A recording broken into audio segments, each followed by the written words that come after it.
Con la derrota política de Evo Morales y de Luis Arce en las elecciones presidenciales de Bolivia, se desmorona el riesgo país y el tipo de interés de la deuda pública boliviana. Veámoslo. En Argentina suele hablarse de riesgo peronista-kirchnerista para referirse al tipo de interés adicional que abona la deuda pública del país como consecuencia del riesgo de que el peronismo kirchnerista regrese al poder. Y es que el peronismo kirchnerista tiene una actitud hacia la deuda pública consistente en buscar impagarla, ya sea impagarla a través de la alta inflación o ya sea a través del repudio de la deuda. Y como obviamente los inversores en deuda pública argentina se preocupan por terminar cobrando el dinero que le prestan al Estado argentino, pues entonces la posibilidad, la eventualidad de que el peronismo kirchnerista regrese al poder, lo que hace es aumentar el riesgo de esa deuda pública y en consecuencia el tipo de interés que ha de abonar esa deuda pública. Este riesgo peronista-kirchnerista se observó con muchísima claridad durante el año 2019, en concreto en agosto de 2019,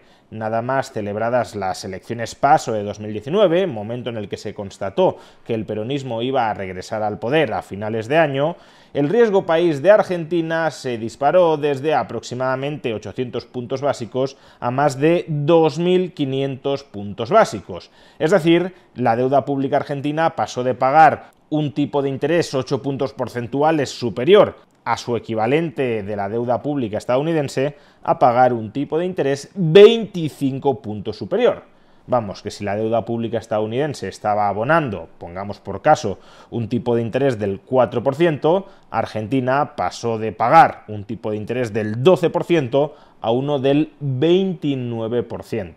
El estallido del riesgo país en agosto de 2019 es incuestionablemente una medición bastante precisa de la influencia del peronismo kirchnerista a la hora de destruir las finanzas públicas del país y, por tanto, la solvencia del Estado argentino. No se trata de que al cabo de mucho tiempo y acumulando muchos errores la prima de riesgo, el riesgo país de Argentina, se fuera disparando, sino que estalló de la noche a la mañana porque los inversores sabían muy bien y desde luego acertaron lo que estaba por venir a partir del año 2019. Pues bien, ese riesgo peronista-kirchnerista no solo es observable en la evolución de la prima de riesgo, del riesgo país de la deuda pública argentina, sino que hace muy pocos días hemos tenido otro ejemplo muy claro, muy contundente, de cómo esas políticas de extrema izquierda consistentes en impagar por una vía o por otra la deuda pública del país, lo que hacen es terminar disparando el coste de esa deuda pública.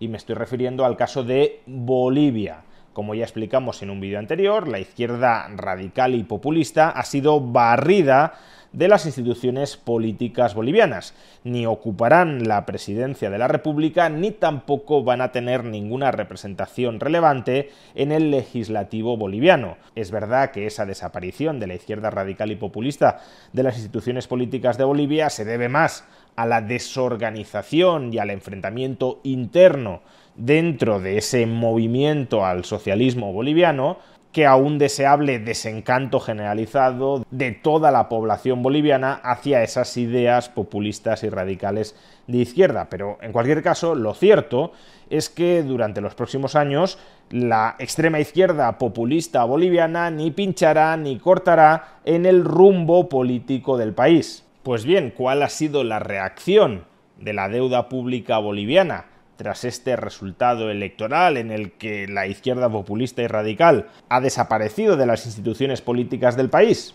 Pues de la misma manera que en el año 2019 la victoria del peronismo kirchnerista disparó el coste de la deuda pública argentina,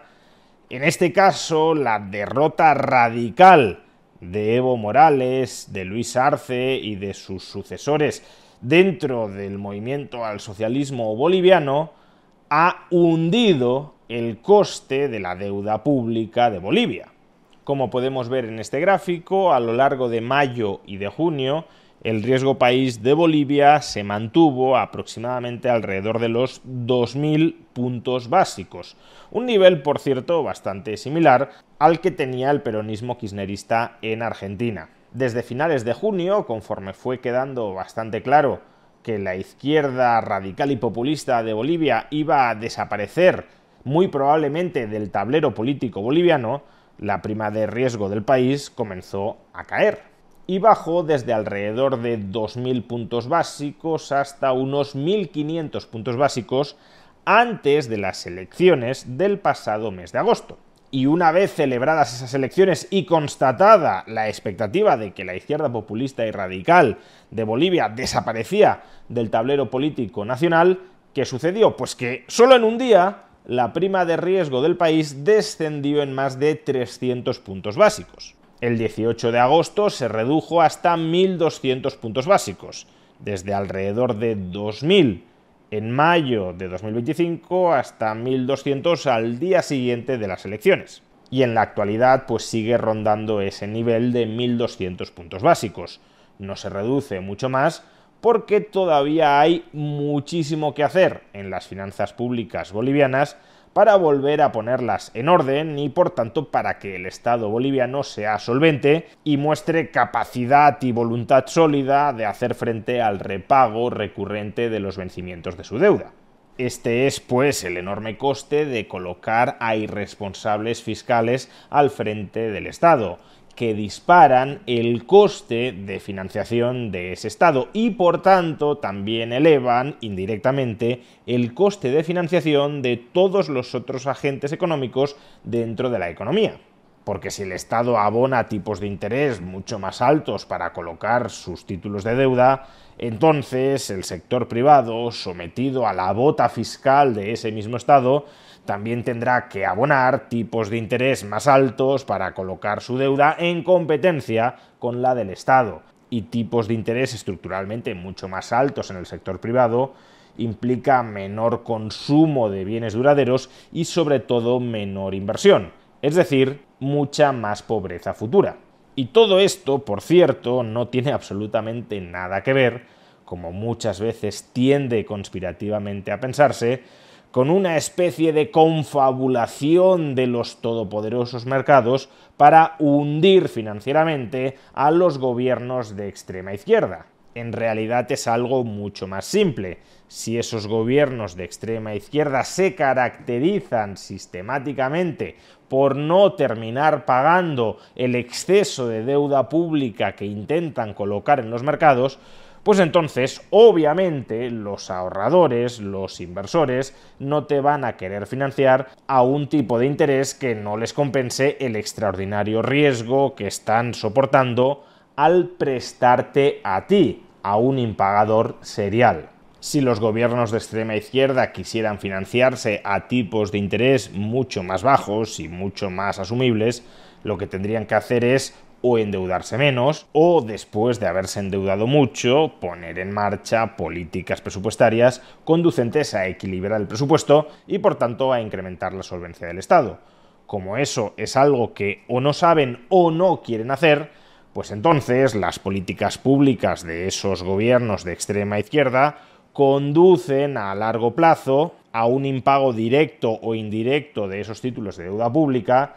y los inversores, que ya lo saben, tienden a huir de la deuda pública de países gobernados por estos políticos de extrema izquierda. Y si se huye de esa deuda pública, entonces el tipo de interés se dispara. En suma, que de la misma manera que en Argentina había y hay riesgo peronista kirchnerista, en Bolivia también había, y esperemos que no vuelva a haber, riesgo masista, es decir, riesgo de Evo Morales y de Luis Arce.